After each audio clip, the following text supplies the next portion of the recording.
Bismillahirrahmanirrahim. Assalamualaikum warahmatullahi wabarakatuh. Halo, semangat pagi. Hari ini kita bertemu lagi dalam manajemen operasional sesi yang ketujuh dengan topik strategi SDM. Perkenalkan dulu, nama saya Rosana Eri dan semua perkuliahan kali ini menggunakan buku ajuan Operational Management yang ditulis oleh J. Hazer dan Barry Render dan diterbitkan oleh Pearson Publishing.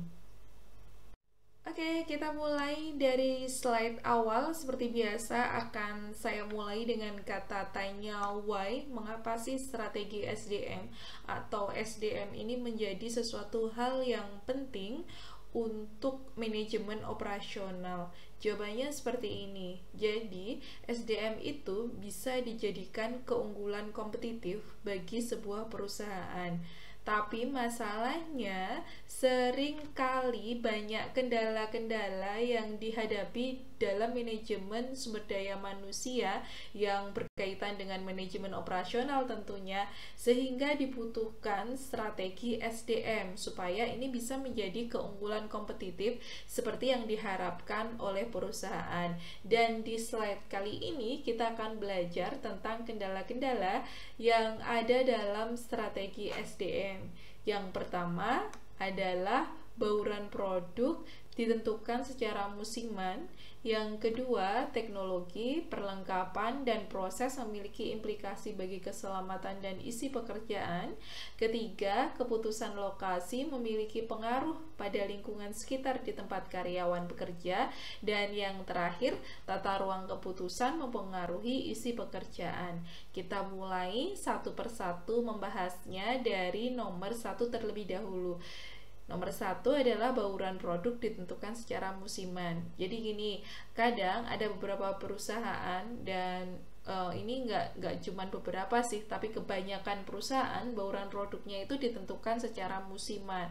Contoh, pabrik yang ada di dekat kita gitu ya, pabrik Nissin itu kalau menjelang puasa atau menjelang lebaran, produknya itu akan diproduksi secara banyak selama beberapa bulan itu, dan itu membutuhkan SDM yang berbeda dari jumlah-jumlah yang biasanya mereka akan melakukan rekrutmen, tapi bagaimanapun juga rekrutmennya itu nggak bisa long lasting atau jangka panjang karena setelah lebaran penjualan akan turun dan mereka harus mengurangi karyawan, sehingga butuh sekali yang namanya strategi SDM karena bauran produk terkadang dalam musiman. Yang kedua itu adalah teknologi, perlengkapan, dan proses. Itu memiliki implikasi bagi keselamatan dan isi pekerjaan. Apapun pekerjaannya, itu pasti akan mempunyai implikasi pada keselamatan karyawan, dan keselamatan karyawan ini akan sangat dipengaruhi oleh teknologi yang digunakan, perlengkapan, dan prosesnya. Semakin bagus teknologinya, biasanya angka keselamatannya juga tinggi. Begitu juga semakin bagus perlengkapannya dan semakin bagus prosesnya, itu akan semakin tinggi pula angka keselamatan kerja. Nah, angka keselamatan ini itu juga yang dibahas dalam sumber daya manusia, dan ini membutuhkan strategi tersendiri juga. Itulah mengapa strategi SDM itu sangat dibutuhkan. Yang ketiga, keputusan lokasi memiliki pengaruh pada lingkungan sekitar di tempat para karyawan bekerja. Jadi ini nyambung ke bab yang kemarin kita pelajari tentang keputusan lokasi yang mempunyai pengaruh pada lingkungan sekitar di tempat para karyawan ini. Contohnya adalah kemarin sudah saya contohkan Coca-Cola itu kenapa menempatkannya di Ungaran situ gitu, karena keputusan lokasinya di situ SDM-nya bagus, SDM-nya murah, tersedia banyak gitu ya, dan ini mempunyai dampak lingkungan yang bagus juga untuk kawasan Ungaran karena ini akan menjadi investasi tersendiri dan PAD-nya juga semakin banyak dan lain sebagainya. Jadi keputusan lokasi ini menjadi bahan pertimbangan juga untuk SDM. Yang keempat, tata ruang keputusan mempengaruhi isi pekerjaan. Tata ruang keputusan tuh kayak gini nih. Jadi keputusannya itu seperti apa? Ada beberapa karyawan di beberapa perusahaan yang mengerjakan pekerjaan itu hanya satu bagian aja. misalnya dalam industri tekstil gitu ya, memproduksi baju, dia hanya menjahit bagian lengan. Kalau dia menjahit bagian lengan ya dia akan menjahit lengan terus, dan dia nggak akan menjahit bagian kerah, bagian body dan lain sebagainya. Nah, ini keputusannya seperti itu, dia mengerjakan per partnya saja. Tapi ada beberapa perusahaan juga yang mempekerjakan karyawan untuk membuat produk secara utuh dari awal sampai akhir gitu. Biasanya by ordernya seperti itu gitu. Dan ini ada juga yang seperti itu. Jadi tata ruang keputusannya seperti apa? Dan ini akan mempengaruhi isi pekerjaan. Dan di sini itu membutuhkan strategi SDM-nya, akan berbeda keputusan yang dihasilkan ketika orang-orang dikaryakan untuk mengerjakan per part atau secara keseluruhan. Oke, kita bahas slide berikutnya mengenai perencanaan tenaga kerja. Dalam strategi SDM memang penting banget kita untuk melakukan perencanaan tenaga kerja, dan ada 3 hal yang dibahas dalam perencanaan tenaga kerja. Yang pertama adalah kebijakan stabilitas tenaga kerja, yang kedua adalah jadwal kerja, dan yang ketiga adalah penggolongan pekerjaan dan aturan kerja. Kita mulai satu persatu dari kebijakan stabilitas ketenagakerjaan. Kalau ngomongin tentang stabilitas, itu biasanya ada 2 cara yang dipakai oleh perusahaan. Yang pertama, dia akan mengikuti permintaan secara sama persis. Contohnya, ketika permintaannya naik, dia akan bekerjakan karyawan dengan jumlah yang banyak. Tapi ketika permintaan akan produk itu turun, dia akan mengurangi jumlah karyawannya. Gak bagusnya dengan cara yang pertama ini adalah kalau permintaannya naik dan harus merekrut, otomatis biaya rekrutmennya yang dikeluarkan oleh perusahaan itu jadi tinggi, karena semakin permintaan sering naik, maka akan dia mengeluarkan biaya rekrutmen yang tinggi juga, kayak gitu. Yang kedua, dengan cara mengadakan pekerjaan secara konstan. Jadi mau pekerjaannya banyak atau permintaannya banyak, mau sedikit, jumlah karyawannya itu tetap sama, konstan.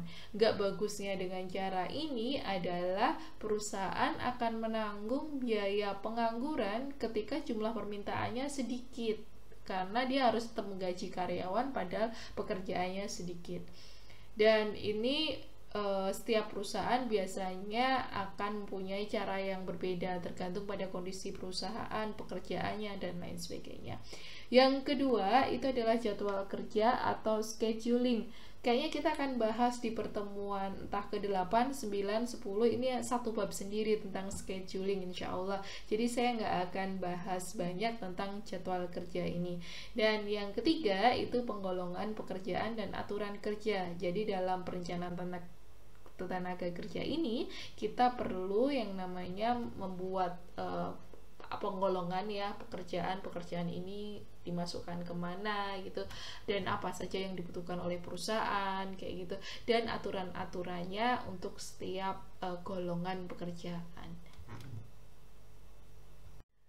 Oke, kita ke slide berikutnya, yaitu mengenai desain pekerjaan. Ada 5 hal yang akan kita bahas di sini. Yang pertama adalah spesialisasi tenaga kerja, yang kedua perluasan pekerjaan, yang ketiga komponen psikologis dan desain pekerjaan, yang keempat tim yang mandiri, dan yang kelima motivasi dan sistem insentif. Kita bahas satu persatu, mulai dari yang pertama terlebih dahulu, yaitu spesialisasi tenaga kerja. Dalam desain pekerjaan, spesialisasi tenaga kerja ini sering banget kita jumpai. Contohnya kalau misalnya tadi yang saya ceritakan di perusahaan tekstil, ada orang yang kerjaannya itu membuat lengan, ya dia akan membuat lengan terus gitu ya, dan dia nggak mengerjakan yang lainnya. Nah, kenapa spesialisasi ini penting? Spesialisasi membuat lengan kayak gitu, karena ini akan mengurangi biaya yang dikeluarkan perusahaan untuk menjadikan karyawannya itu multi talent kayak gitu. Jadi biaya yang dikeluarkan akan sedikit ketika workshopnya itu membuat lengan, itu akan sedikit dibandingkan dengan workshop membuat baju secara keseluruhan kayak gitu. Yang kedua itu adalah perluasan pekerjaan. Ini kelihatannya berkebalikan dengan yang pertama, yang satu spesialisasi kok yang kedua malah perluasan gitu. Perluasan di sini nggak perluasan secara keseluruhan gitu ya, tapi perluasan di sini biasanya dilakukan adalah ketika ada pekerjaan-pekerjaan yang membutuhkan kualifikasi yang sama dengan yang spesialisasi tadi. Jadi ini bisa diperluas asalkan membutuhkan skill yang sama. Jadi nggak perlu mentraining lagi, dan biayanya juga nggak akan yang dikeluarkan nggak akan besar lagi. Yang ketiga itu adalah komponen psikologis dan desain pekerjaan. Ini ada beberapa teori di buku ya, yang ada di buku itu teorinya Hartron.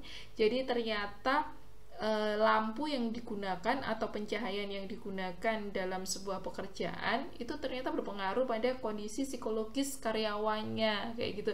Jadi dalam desain pekerjaan ini ternyata perlu banget untuk memperhatikan hal-hal atau komponen-komponen yang berpengaruh pada kondisi psikologis karyawannya, dan ini itu perlu dipikirkan ketika kita akan mendesain sebuah pekerjaan.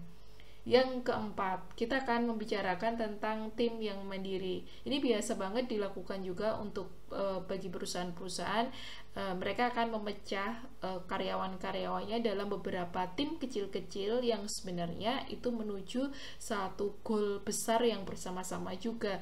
Dengan tim-tim yang kecil ini, kita akan bisa melihat bagaimana cara memberdayakan karyawan-karyawannya secara lebih detail lagi, karena tim-tim yang kecil itu lebih mudah untuk mengawasinya. Dan yang terakhir, motivasi dan sistem insentif. Jadi kalau di perusahaan dalam mendesain pekerjaan itu juga perlu juga melihat bagaimana cara memotivasi karyawannya. Ada dua cara memotivasi karyawannya, yaitu dengan reward and punishment. Kalau reward contohnya adalah dengan cara memberikan insentif ketika pekerjaannya bisa dilakukan dengan baik.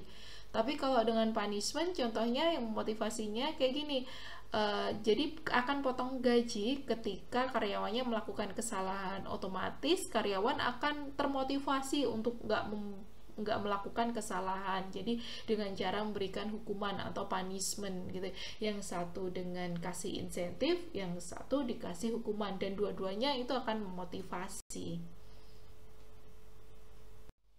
Oke, ke slide berikutnya.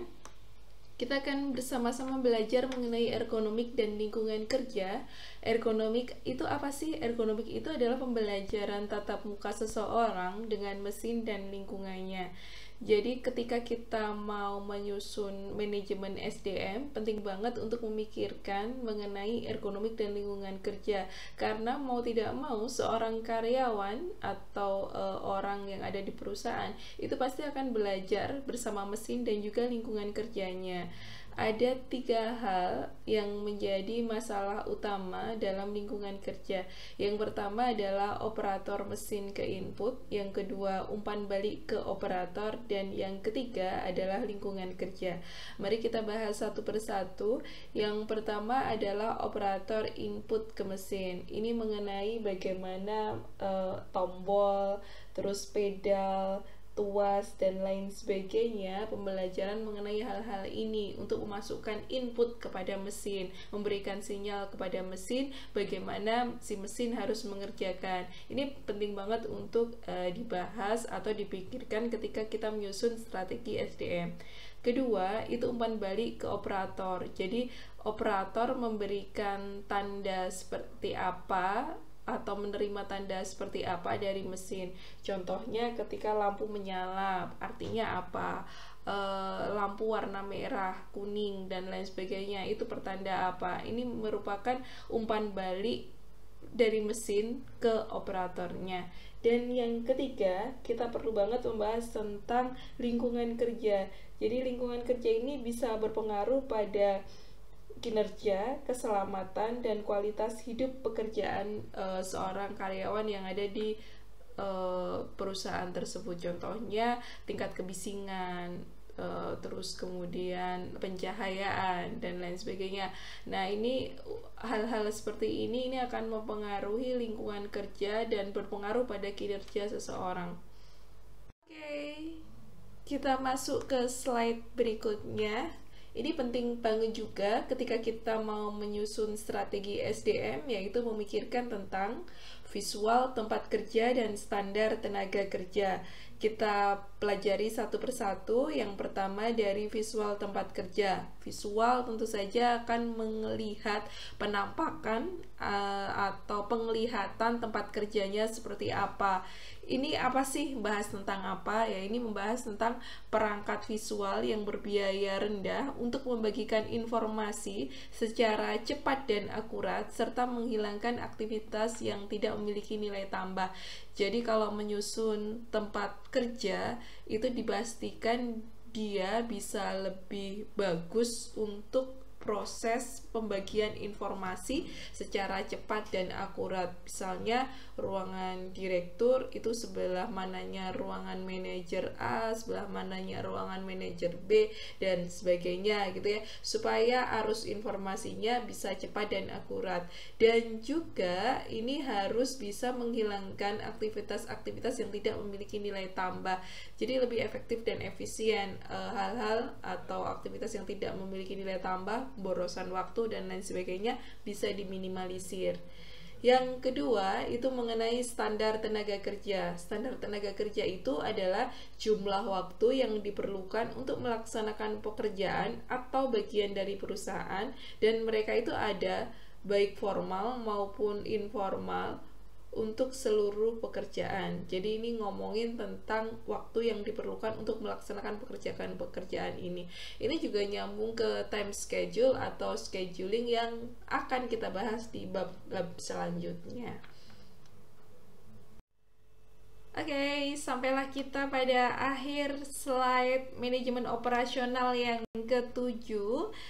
Pesan saya seperti biasa, jangan lupa subscribe. Yang kedua, tinggalkan kelas _nama _nim di kolom komentar sebagai bentuk kehadiran, dan silakan bertanya di kolom komentar jika ada yang kurang jelas.